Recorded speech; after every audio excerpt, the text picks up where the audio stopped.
oyente, esto no es una advertencia, es toda una declaración de intenciones. Estás a punto de escuchar a los 4 del patíbulo, que en breves instantes comenzarán a diseccionar en su particular mesa de operaciones a ese incauto libro, entrevista, documental que haya tenido la suerte de caer en sus manos. Pasarán por su bisturí sin anestesia de ningún tipo y nada aquí estará esterilizado. Esperamos que tu mente tampoco. Bienvenido al patíbulo. Muy buenas, querido amigo. Bienvenido a los 4 del patíbulo.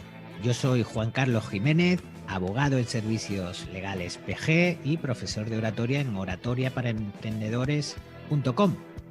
Y soy miembro de los 4 del patíbulo. Otro miembro de este espacio es mi amigo Alberto Ferreiro. Alberto, muy buenas. Buenas, Juanqui. Muy buenas, compañeros. ¿Qué tal? Preséntate si te viene bien. Si no, bueno, pasamos pues a aquí, otro como miembro. Siempre, Alberto Ferreiro, consultor y mentor de la consultoría estratégica de empresas Reimpulse Mentoring. Y nada, aquí enfocado a ayudar a empresarios a que dejen de ser esclavos de sus negocios y en el campo de emprendimiento a sobre todo sacar proyectos emprendedores sin que se dejen el dinero en la aventura. Otro miembro de este patíbulo es nuestro compañero Álvaro Díaz. Álvaro, ¿qué hay? Muy buenas a todos. ¿Qué tal, compañeros? Pues como ha hecho el maestro Ferreiro, preséntese usted también.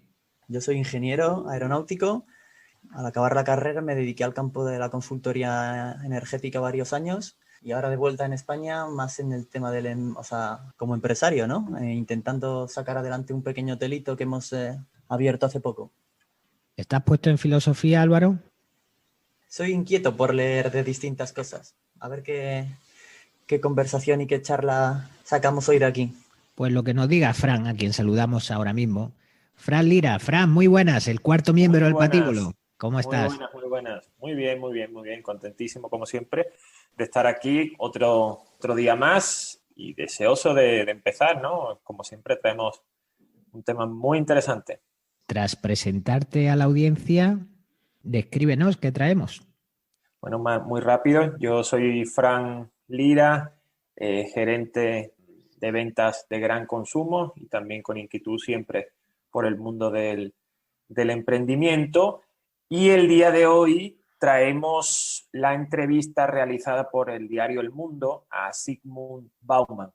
Para todo aquel que no lo conozca, Bauman fue un famoso sociólogo y pensador polaco, creador del concepto modernidad líquida, que ahora repasaremos, lo que le hizo ser condecorado con el Premio Príncipe de Asturias de Comunicación y Humanidades en 2010. A lo largo de su vida, Bauman se ha destacado por sus ideas acerca de diferentes cuestiones como las clases sociales, el holocausto, la modernidad, la posmodernidad, el consumo y la globalización, por ejemplo, y parte de esas reflexiones son las que nos dejan en esta interesante entrevista llevada a cabo en 2016, que, bueno, como buen contenido de calidad, se acaba convirtiendo en atemporal. Como no podía ser de otra manera, todas las teorías que nos explica en la entrevista parten de su idea principal, como digo, la modernidad líquida. ¿Y qué es esto de la modernidad líquida? Pues es como los pilares sólidos que definían la identidad del individuo, un estado sólido, una estabilidad familiar, un empleo de larga duración. Todo esto se ha ido evaporando, dejando como resultado una ciudadanía angustiada por el cambio permanente y el miedo a quedarse atrás. Para Bauman, una sociedad líquida se configura como una sociedad de consumo, utilitarista, llena de incertidumbre y muy desconfiada, débil y que deja en permanente suspenso el deseo de la felicidad. Y a partir de esto es donde viene la chicha que tanto le gusta a nuestro querido Alberto, porque nos habla de temas tan controversiales como los refugiados y el efecto que crea en la sociedad occidental, cómo aún no hemos encontrado la forma de funcionar ante la irrupción de Internet en nuestro día a día y cómo nos hemos olvidado de ser felices. Así que como de chicha se trata, nos quedamos contigo, Alberto, para arrancar el debate, si te parece, porque muy bien, Fran. qué reflexión, ¿no?, tan contundente acerca de los refugiados, ¿no te parece? Sí, sobre todo si tenemos que poner la entrevista en contexto, año 2016, y sobre todo pues los hechos acontecidos en aquella época era cuando todos los telediarios abrían imágenes de todos los refugiados sirios que venían aquí en auténtica avalancha, unas imágenes que quedaron en el recuerdo de una imagen que creó mucha polémica cuando se ve que una entrevistadora le pega una patada a un emigrante sirio para derribarlo al suelo. Una persona que después este migrante acabó en España como un entrenador. Y sobre todo la posibilidad de ver de que esas personas que nosotros veíamos corriendo como desesperados por entrar en nuestro país, esas personas al final nos ponían en el espejo de que ellos tenían una vida muy similar a la nuestra y que realmente el trasfondo que nos trae Bauman es sobre todo de que muchas veces el planteamiento del refugiado no es que nos impongan su cultura o que vengan a quitar lo nuestro o que vengan a hacer algo que nos acaben invadiendo, por así decirlo.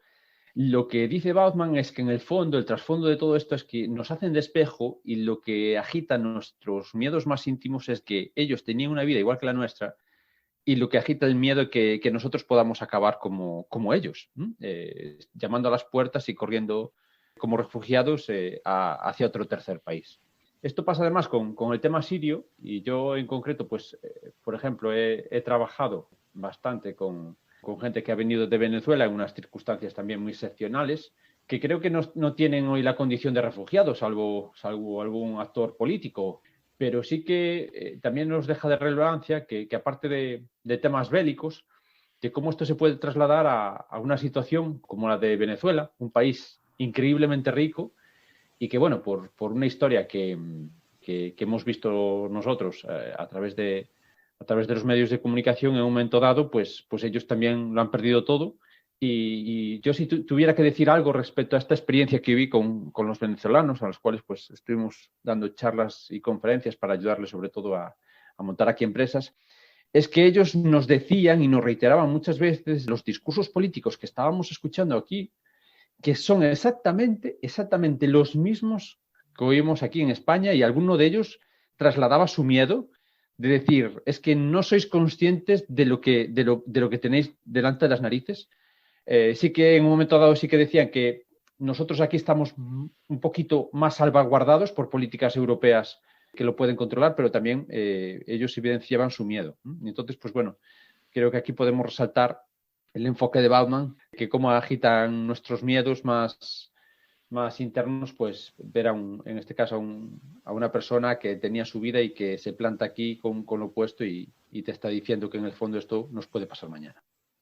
Sí, bueno, yo creo que cuando Bauman se refiere en este tema de los inmigrantes a que crean ansiedad o inquietud en Occidente, sobre todo en el viejo continente, en Europa, ¿no? Yo creo que se refiere un poco más a miedo a perder identidad, no a perder las posesiones económicas. ¿Por qué miedo a perder la identidad? Porque se puede sentir como una avalancha de mucha gente con una cultura que, aunque tuvieran vidas parecidas a nosotros, su trabajo, sus amigos, etcétera, sí que pueden tener una cultura más o menos diferente. Si no consiguen integrarse, puede diluirse la identidad que sienten como suya los habitantes de Europa, ¿no? Yo creo que van un poco más por ahí los tiros de Bauman cuando se refiere a miedo o ansiedad a perderlo todo. ¿Y mi opinión sobre ello? Y Álvaro, perdona, ¿y no será un juego de los políticos? Que ahora entramos un poquito también en debate. ¿No será que los políticos juegan a eso? También. Bueno, los medios de comunicación pueden amplificarlo un poquitín más o un poquitín menos, pueden ayudar, pero esa inquietud latente está ahí. Entonces hay que analizar un poco por qué hay mucha gente que siente ese miedo o esa inquietud a perder o a que se diluya su identidad europea o de herencia clásica europea, como quieras denominarla. Yo creo que hay muchos estudios que demuestran cómo económicamente los flujos migratorios siempre o casi siempre en la abrumadora mayoría de las ocasiones son positivos, ¿no? Son gente joven, más o menos formada, pero siempre acaban aumentando la productividad de las economías y son beneficiosos para el sistema económico. Yo creo que la inquietud de la gente va más por el tema este de que se diluya su identidad cultural. ¿Y por qué puede ser esto? La mayoría de los inmigrantes pues pueden integrarse, pero puede haber un número mayor o menor de ellos que no consigan integrarse.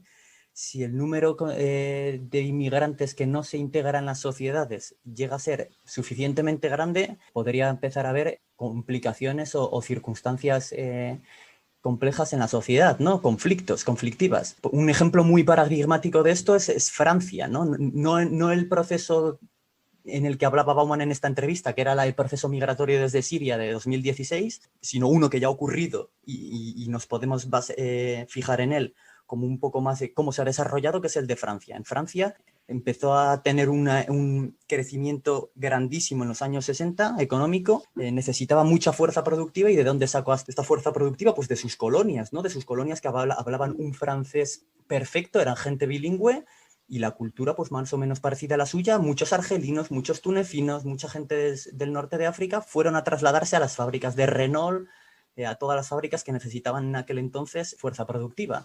Consiguieron sus trabajos, les fue muy bien.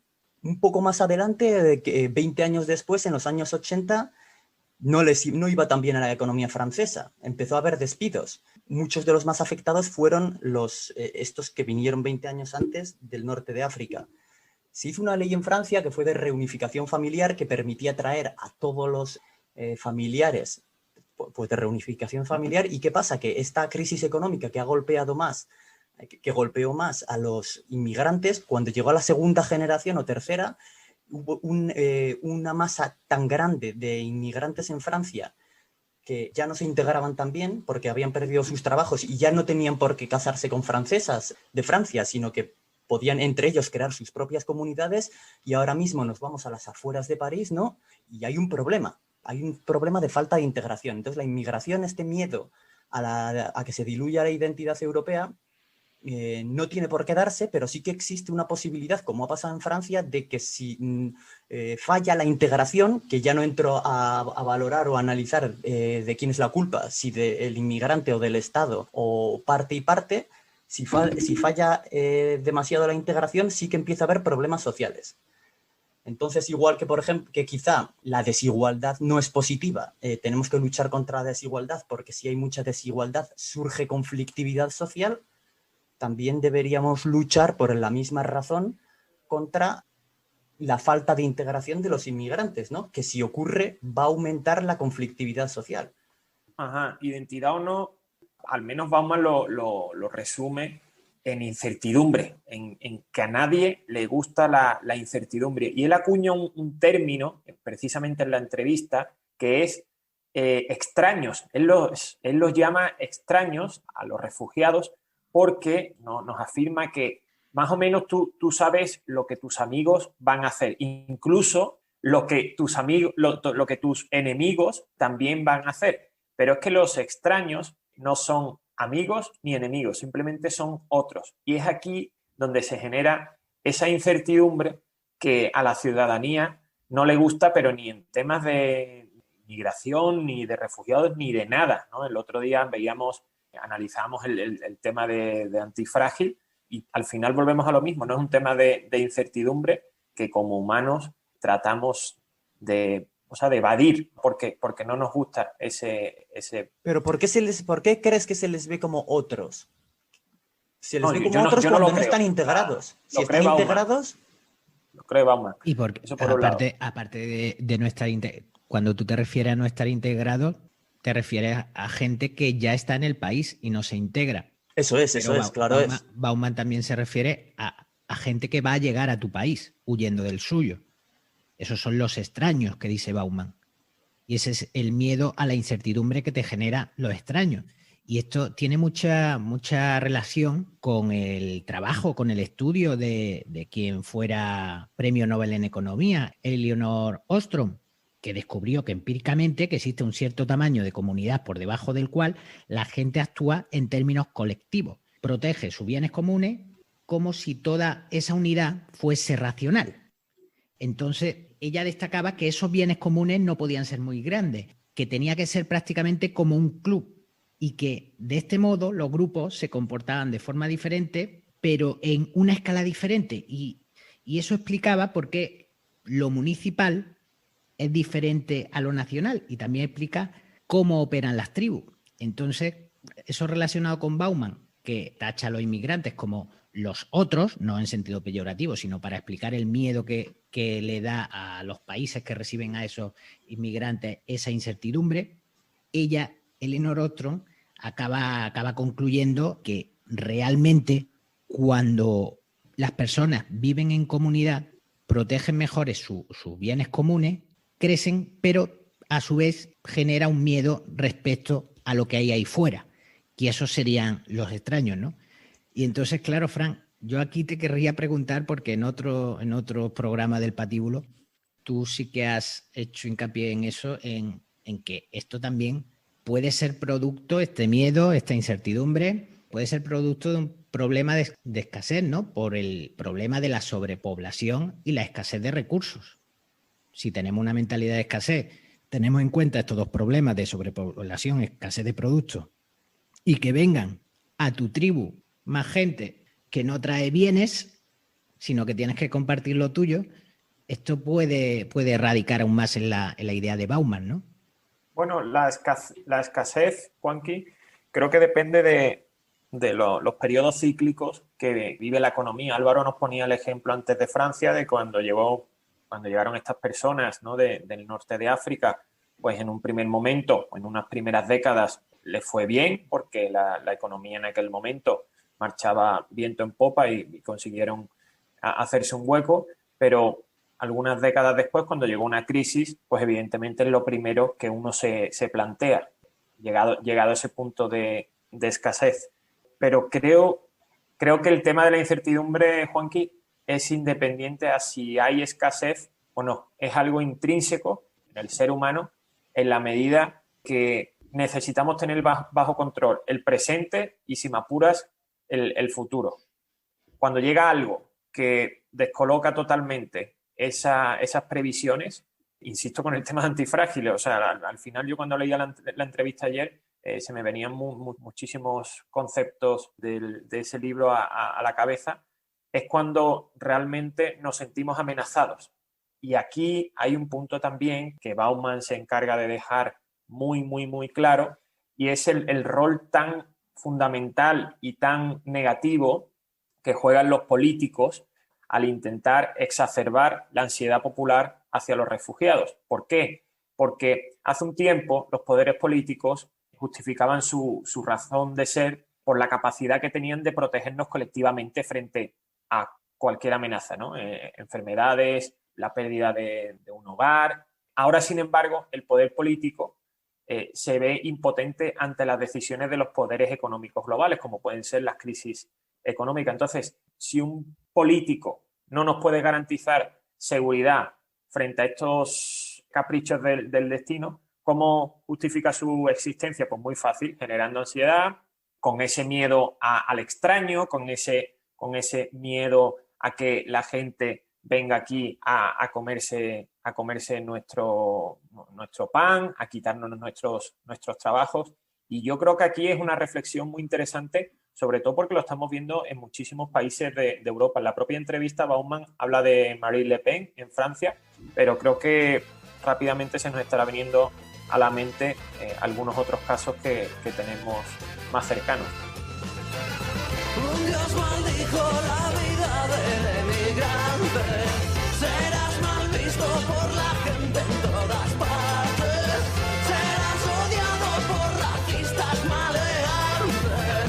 Y la justicia te maltrata sin piedad.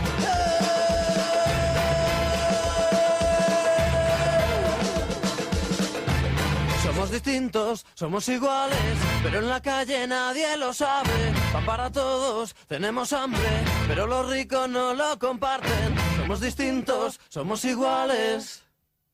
Claro, a mí lo que me crea un poco de controversia es sobre todo a lo largo de no solo de entrevista de Bauman, sino alguna cosa que vas investigando de este hombre con toda su dilatada carrera, es cómo él, desde su punto de vista, se puede posicionar políticamente. Y esta afirmación que dices, Fran, ¿cómo la ponemos en contexto respecto a los diferentes partidos e ideologías políticas? Quiero decir, está aprovechando Bauman esta reflexión y este enunciado que él recalca para tirar directamente contra una ideología política, o realmente él se sabe mover como no es más que un político que se ha sabido mover muy bien a lo largo de la historia y sabiéndose posicionar. Porque yo a mí no sé a vosotros, pero a mí no me ha quedado claro muchas veces dónde situar a Bauman en la parte de su ideología política. Bauman, siempre que se le toca el tema político o ideologías políticas, sistemas políticos, yo creo que rehúsa entrar ahí. Está claro que escora algo a la izquierda, ¿no? Pero él siempre rehúsa, porque siempre que le preguntaban si era mejor capitalismo o comunismo, nunca llegó a mojarse, y de hecho él toda su vida ha defendido que él es filósofo, que él lo que se dedica es a intentar describir la sociedad en la que vivimos y que nos ha llevado hasta aquí. Entonces, por eso digo que dentro de lo que cabe, Bauman siempre ha huido de ese debate, de qué ideología es mejor, qué no es mejor. Hombre, tú lees su obra y está claro dónde lo puedes situar. Claro, pero sin la que historia sea, sin que sea extremo. Puede ser que Bauman sea realmente un político escondido y que hace Yo muy creo, bien Alberto, su trabajo. que sin etiquetar como izquierdas o derechas, que son las clásicas etiquetas, lo que sí que se puede afirmar de Bauman es que es simpatizante de la antiglobalización, ¿no? O sea, todo esto de la modernidad líquida, creo uno de los factores que lo ha traído y que lo ha generado es la globalización. Pero bueno, es un poco lo que hablábamos cuando hablábamos de Antifrágil con Taleb. Está clarísimo que hoy en día hay muchos más conocimientos tecnológicos, pero las cosas son en general mucho más imprevisibles, ¿no? Las cosas son más complejas y menos robustas, y la globalización ha influido muchísimo en ese aumento de complejidad y de fragilidad de los sistemas económicos, políticos, etcétera, actuales. Y yo creo, en mi opinión, que sí que va un poco en contra del movimiento de la globalización, Bauman, ¿no? No sé si estáis de acuerdo. Sí, además, Bauman lo que se quejaba, el pobre nuestro, denunciaba que esta globalización requería soluciones que implicaran a todos los actores, soluciones globales, leyes universales, internacionales. Y como mantra, él decía una y otra vez que no se puede resolver un problema global con una solución local. Y esto se extrapolaba sobre todo al problema de la inmigración, que cada país, cada territorio organizaba el problema de la inmigración de un modo, en vez de una acción única y todos en el mismo sentido. Entonces, claro, un problema global, resolverlo con una solución local, por eso indicaba que existía este problema y que estaba muy lejos de ser solucionado. Importante, Juanqui, eso que comentas de la responsabilidad de diferentes actores ante el panorama mundial que se nos presenta. Y leía yo en otra entrevista cómo Bauman nos afirma que el mundo sólido surgido de los rescoldos de la Segunda Guerra Mundial ya no es viable. Admite, ¿no?, que nunca le gustó el término estado de bienestar, ¿no?, que lleva muchos años de moda y actualmente lo sigue estando, ¿no? Él siempre ha preferido hablar de estado social, que se trata de crear una especie de seguro colectivo a la población tras la devastación causada por la guerra. Y en eso estaban de acuerdo la derecha y la izquierda. Creo que ahí, como decíais antes, no se moja, sino que entendió como un consenso entre la derecha y la izquierda. Pero lo curioso aquí es como poco a poco hay que hacerse a la idea de que el Estado social se va a ir disolviendo y acabará dejando paso a otra cosa que no sabemos todavía qué es, con organizaciones no gubernamentales que cubran los huecos que va dejando el Estado. A mí esta reflexión, la verdad, me llamó mucho la atención en la medida que no solo da la responsabilidad al poder político, sino que realmente reclama la responsabilidad a otros actores. ¿Qué pensáis? Yo tengo que decir ahí que no, desde el punto de vista económico, yo no sé si estoy muy de acuerdo con Bauman, porque eso de que el Estado está perdiendo terreno, si vamos al tamaño de los estados o del estado del bienestar, que no sé cuál es el límite del estado del bienestar o estado social, como lo quieras llamar, si vamos a a su cuantificación respecto al PIB, estamos en máximos históricos de tamaño del Estado.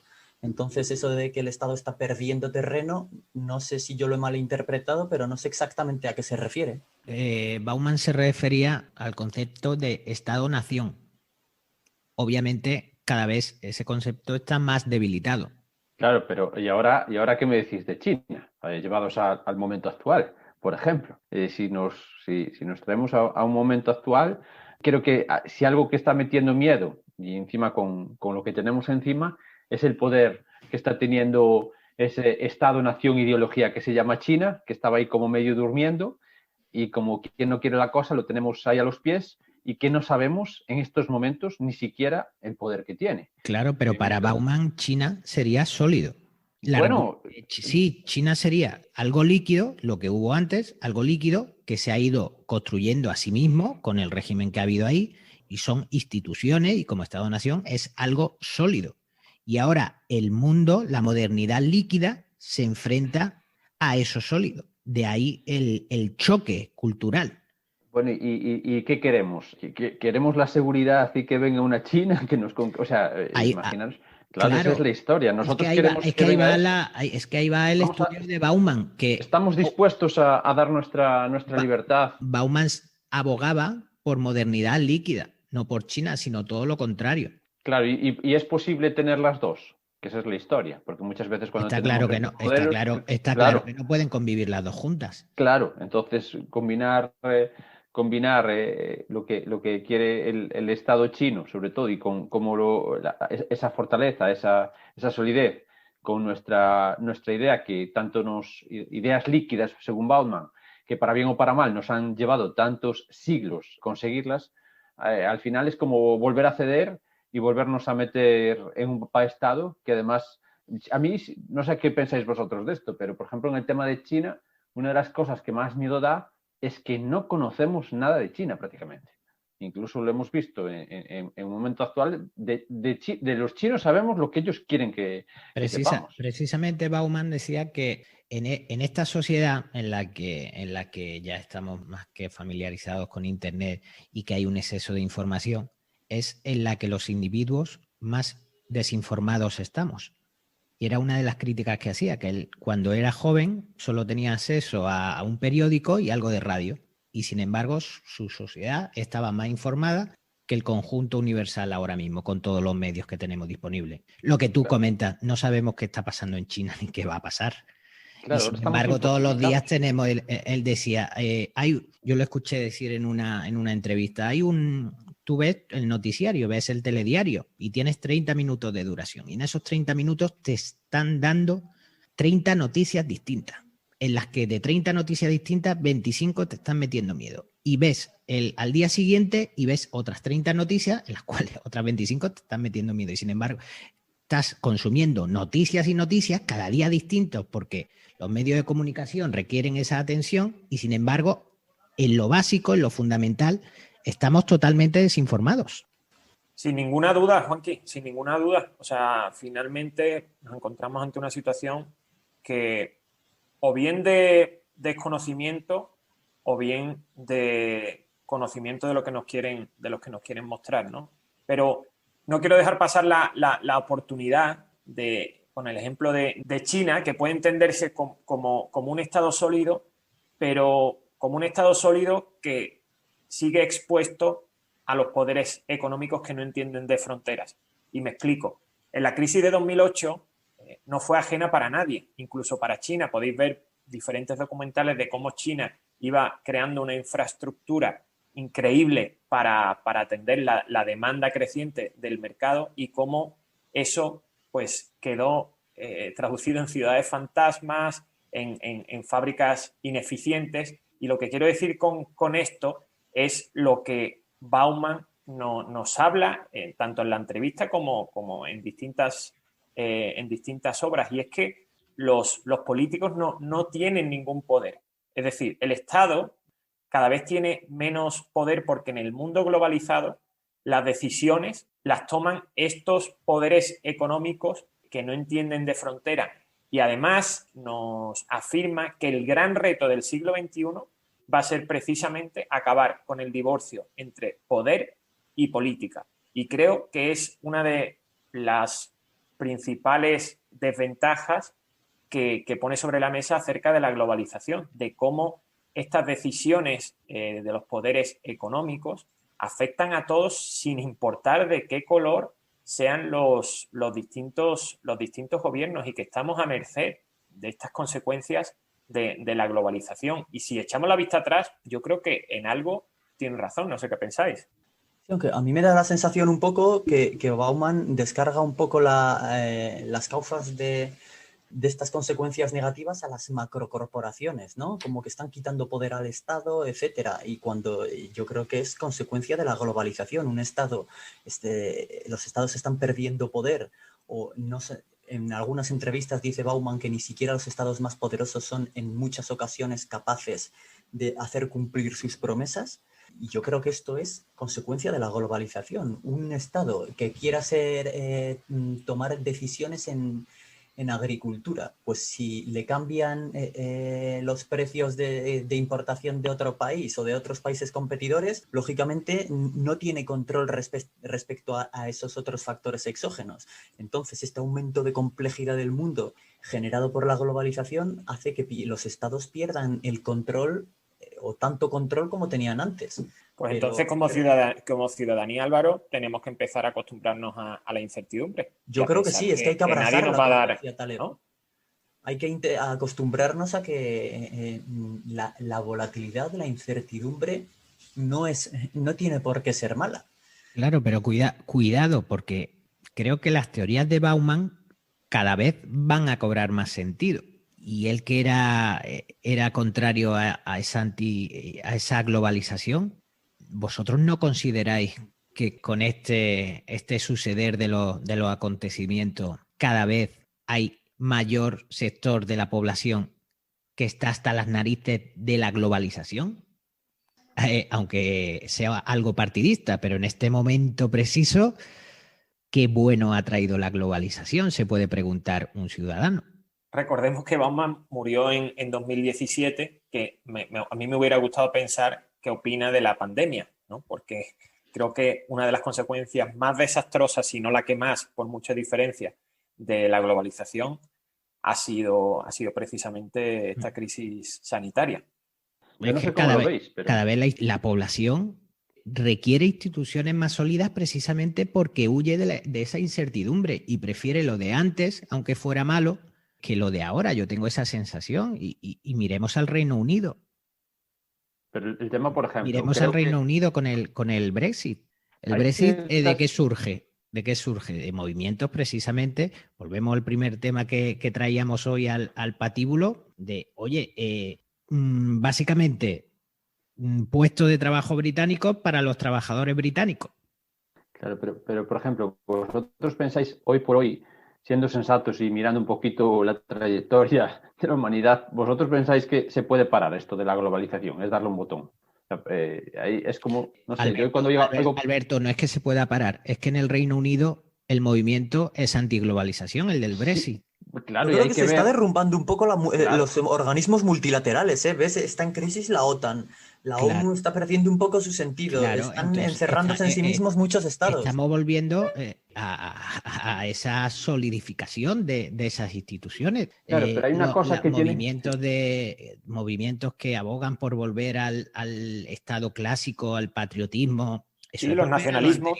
Eso es volver a lo anterior, Alberto. Otra cosa es que se pulse un botón reseteo y volvemos a lo de antes, pero que hay una clara tendencia hacia eso. Sí, no digo que sea positivo, pero creo que la tendencia es esa y tenemos ejemplos ya bastante claros. Claro, pero una de las cosas que nos... Estados Unidos hace 4 años también. Nos tenemos que dar cuenta que lo que está sucediendo ahora, además, además por poner algo que es de rabiosa actualidad, creo que podemos traer aquí al patíbulo una noticia que se escuchaba estos días, donde una de las marcas, una de las farmacéuticas que tenía unas vacunas para traer para Europa, pues como la fábrica estaba en Inglaterra, poco menos que las vacunas inglesas, pues para los ingleses. Entonces estamos llegando a unas tensiones que, bueno, hoy por hoy no, son de consecuencias impredecibles. Evidentemente esto lo que está provocando son cada vez el problema que está habiendo es que cada vez nos estamos radicalizando. Yo creo que el gran problema viene por ahí. Entonces va a haber gente que se intente proteger, desde tribus hasta naciones, hasta bueno, organizaciones, instituciones, como habláis ahora de la ONU, y otra cosa es la tendencia que tenemos como humanidad y sobre todo si intentamos tener un poco de altura de miras y mirar hacia dónde vamos, y que tenemos ahí al siguiente paso, tenemos una cosa que se llama cambio climático, que eso no lo vamos a poder, no lo va a poder hacer Inglaterra sola, ni lo va a poder hacer Estados Unidos sola, ni lo va a poder hacer China sola. Entonces, quiero decir, yo creo que es un estresor, que diría el bueno de Taleb, lo que está haciendo los nacionalismos, pero no tiene sentido, yo desde mi punto de vista a largo plazo, volver a lo de antes. La globalización es un proceso, yo creo que es natural, simplemente es un proceso natural y que no, es imparable. El tema es que lo bueno sería cómo poder llevarlo conducido de una manera más o menos controlada con todo lo que esto... Y yo creo que parte de ese proceso es que por veces va a haber desestabilizaciones, pero hoy, por así decirlo, el proceso es imparable. Y para algún tema más nos vale que nos globalicemos, porque primero no se va a poder parar y por otras que necesitamos respuestas globales para cosas que tenemos ahí encima de la mesa y que en un momento dado ya no vamos a poder esquivar. Alberto, yo creo que aquí los cuatro y nos mojamos, y si estoy hablando por alguno y me estoy equivocando, por favor, que salga a la palestra y lo diga. Yo creo que los cuatro estamos, aquí defendemos que volver a las instituciones antiguas no es la solución y que la globalización no debe por qué ser mala. De hecho, que requerimos soluciones globales para estos problemas. Ahora, que la sociedad va en otra dirección, yo creo que es más que palpable. Yo creo que es más que palpable. Tiempo? La pregunta es, si nosotros tenemos, evidentemente, es un hecho. Alberto, ¿por cuánto tiempo? No lo sé, pero lo mismo que decía Simón Bauman, estamos volviendo a niveles de justo después de la Segunda Guerra Mundial. El miedo que él tenía es que volvía esa modernidad líquida, se estaba convirtiendo otra vez en sólida, porque él veía exactamente lo mismo que se había encontrado después de la Segunda Guerra Mundial. Esto lo dice Simón Bauman, no lo está diciendo Juanqui, pero ya te digo, es que es más que palpable la situación que estamos viviendo ahora, donde culpa si quiere a los políticos, pero es que no se ponen de acuerdo para nada. Para nada. Tú has nombrado el cambio climático. Si todos los acuerdos a los que se habían llegado están casi deshechos. Lo hemos visto con es tentador siempre acudir a la pandemia, ¿no? Pero lo hemos visto también en que no ha habido acuerdo apenas de actuación conjunta entre países, que a la Unión Europea se le ha visto las costuras, que otros haciendo la guerra por su cuenta. Bueno, el panorama es feo, ¿eh? El panorama es feo. Ojalá me equivocara, pero el panorama es feo. Y ahora que tenemos la oportunidad de haberle dado la vuelta, bueno, de hacer un poco, a investigar un poquito a Bauman, ¿qué pensáis sobre todo sobre su obra en su conjunto y sobre todo en este caso algo que hizo hincapié en esta entrevista, sobre todo de cómo veía ahora el tema de la felicidad, de cómo su visión, una de las cosas que más me gusta de este hombre, que me recuerda evidentemente en otro contexto, pero a nuestro querido Ramón Sampedro, sobre todo el bagaje que le dan los años y sobre todo de cómo ve esa sociedad líquida y cómo hay una parte de la entrevista, que es además el título de la propia entrevista, de que viene a decir que la felicidad está al alcance de cualquiera de nosotros, pero que está al fin y al cabo en una tienda. O sea, está utilizando una ironía que además creo que incluso nos duele por la verdad que trae, ¿no? Ese era otro de sus puntos controvertidos, ¿no? De su caballo que usaba para la guerra, ¿no? El capitalismo. Él asocia directamente la idea que tenemos, que nos han metido sobre felicidad, tiene que ver con el consumo capitalista. Que, por cierto, admite que no hay alternativa viable a día de hoy. Él no está de acuerdo con ese sistema capitalista, pero como tantas veces hemos hablado en capítulos anteriores, ni siquiera este gran pensador atisba un sistema que pueda servir como alternativa. Estoy de acuerdo con Bauman en el sentido que dice que parece que hoy en día, que en la sociedad actual, todas las ideas de felicidad acaban siempre en una tienda, ¿no? Lo tratábamos un poco en el podcast sobre el minimalismo, de cómo parece que todos los caminos que intenta la gente hoy en día para buscar la felicidad van por rutas más o menos materialistas y no en aumentar lo que serían las virtudes individuales, ¿no? El intelectualismo, el arete que decían los griegos, parece que eso se ha olvidado. En lo que no estoy de acuerdo con Bauman es que en todo este materialismo de la sociedad actual sea una consecuencia negativa del capitalismo. Yo esto es algo que no me cansaré de repetir nunca.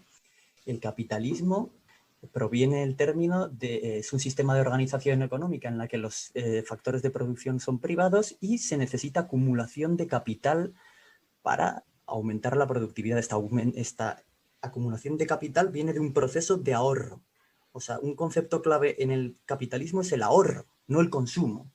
Eso de que el consumo es una consecuencia del capitalismo es una demagogia de los que utilizan el término que no sé lo que es neoliberal. O sea, capitalismo es ahorro para acumular capital. Que luego que ese ahorro genere un aumento de productividad y de bienes y generación de bienes de consumo, ok, pero capitalismo es ahorro. Entonces, yo también estoy de acuerdo con Bauman en que no veo alternativa viable al capitalismo sin que el capitalismo... No, ahora no puedes estar de acuerdo. Lo ha llamado demagogo. No, estoy de ahora acuerdo no te en que no hay Venga ya, lo ha llamado demagogo, Álvaro. Estoy de acuerdo en que no hay alternativa viable, pero no estoy de acuerdo con él. Ahí. No estoy de acuerdo con él. Venga.